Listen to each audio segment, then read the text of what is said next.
Grand Canyon Caverns right here. Let's go check this joint out. It's 20 bucks for an adult. That's for a 45-minute tour or tour, depending on where you're from. And I think that's worth it. Let's go check this place out. I'm not sure why a boat is in a kid's playground, but there's a petrified log right there. Weird.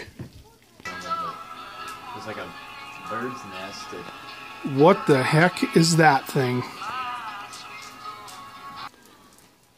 Well, I guess I won't be taking this. You get the elevator working the way it does today. It was finished in the year 1962, and in case that freaks any of you out, there are emergency stairs. Oh. I just found it was kind of funny because he had his phone up there. It was freaking him out. Anybody want to take that tour? I'll drop you off now and pick you back up on the way through.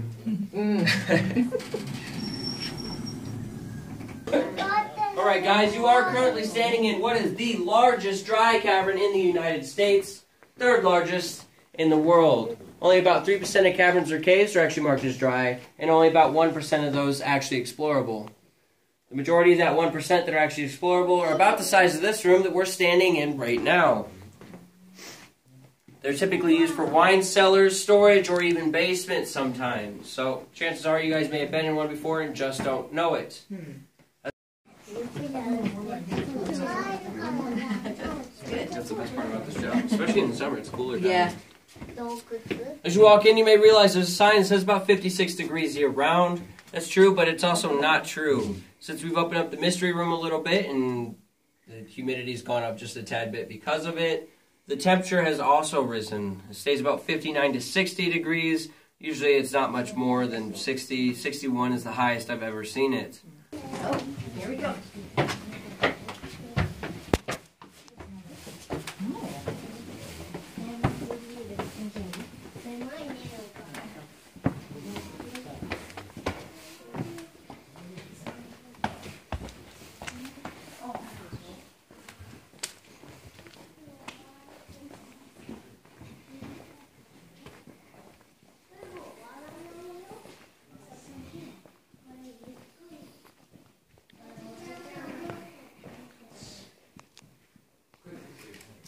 We call it the Chapel of the Ages for two reasons. The first being the cathedral-like structure of the dome. Below those, we do have some stalagmites. Personally, these are my favorite. I like the color that's in them. They're also known as cave onyx or flowstone. In case you can't read that really ignorant sign, they should really take down. Whatever you want to do. Up above you, we call this Walter's Gold. It is actually iron oxide or rust.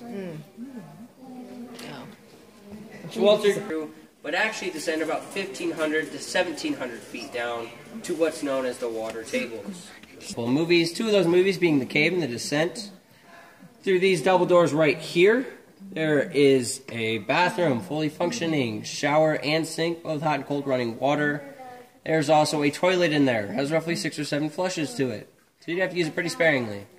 On the other side, we have a Keurig coffee maker, and microwave, and a refrigerator. So all your basic necessities of a modern-day hotel, just simply 206 feet underground. Who gets to walk the dog? What? Oh, someone did make a little dog. Oh. I mean, hey, nice lamp.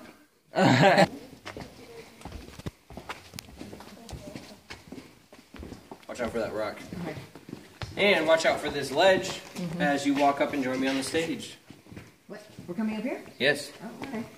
Yes, you're going up there. All the way up? You don't have a choice. Okay. Here we go. Oh, look.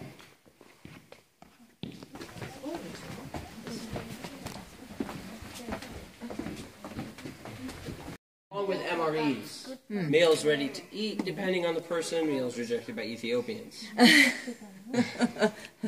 Have any of you had MREs before? Me. And you guys have. So you know just how amazing those things. That's a ton of stuff. You're like, which MREs they got? We're a little hungry. Can we break in? Those have been down here all that time. You think they're still any good?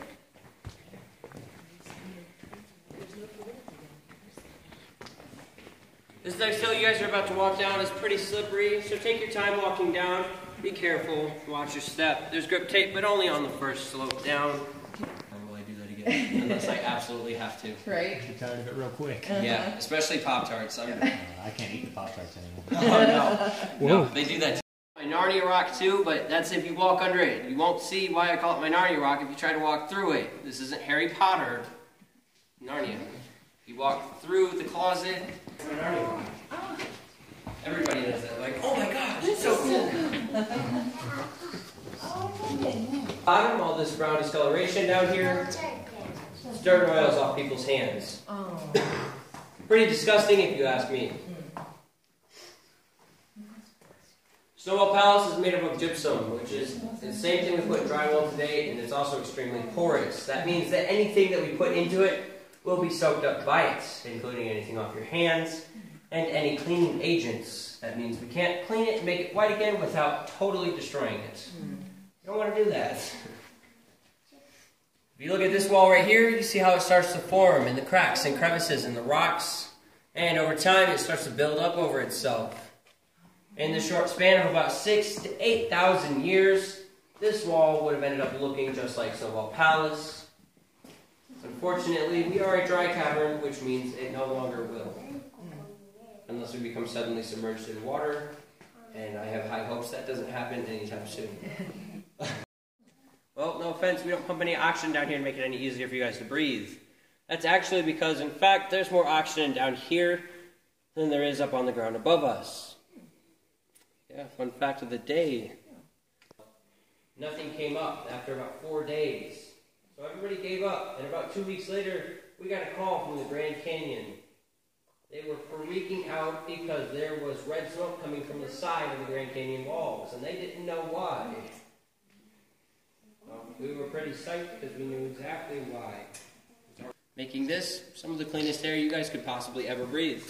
Oh. So the air comes in through there, is that right? Yeah, air comes in and goes back out through there. Oh, okay. Interesting. Because they had to get the red smoke out then. If it Yeah. Right.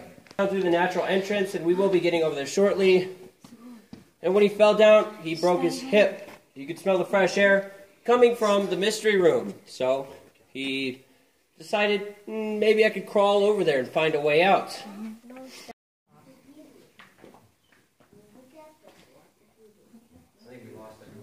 Hold on, I'm just getting a quick picture of Bob.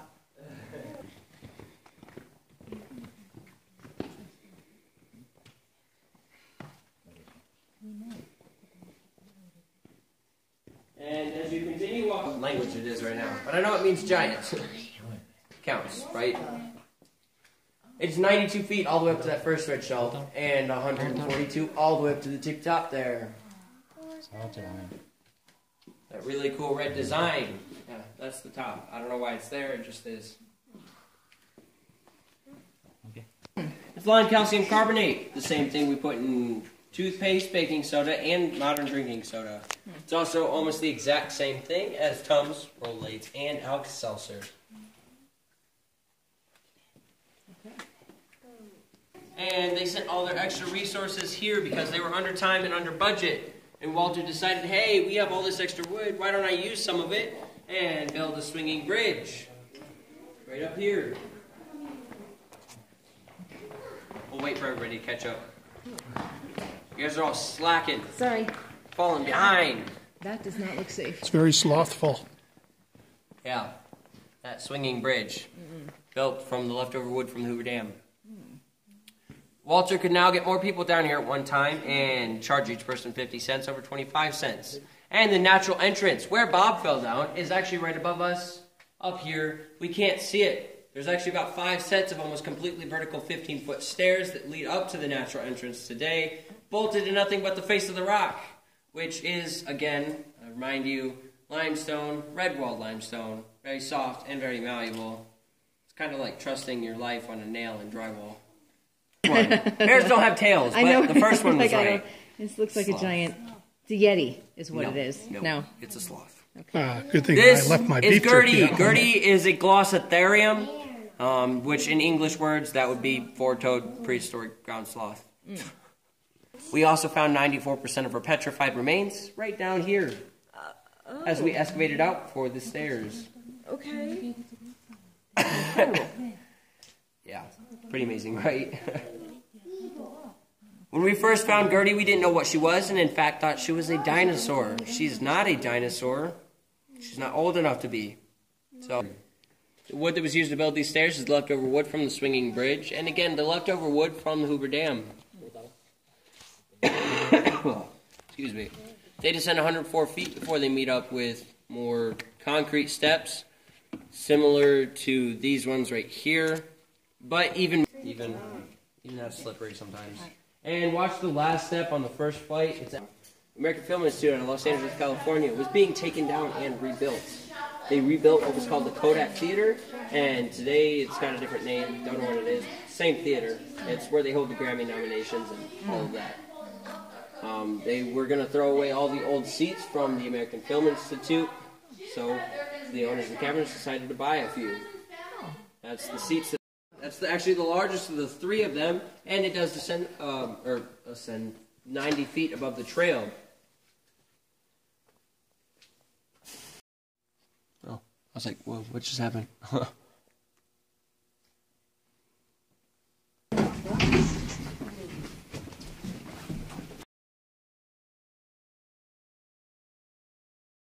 My name's Sandra, and I like applesauce and formaldehyde. Never mixed. Shaken, not stirred.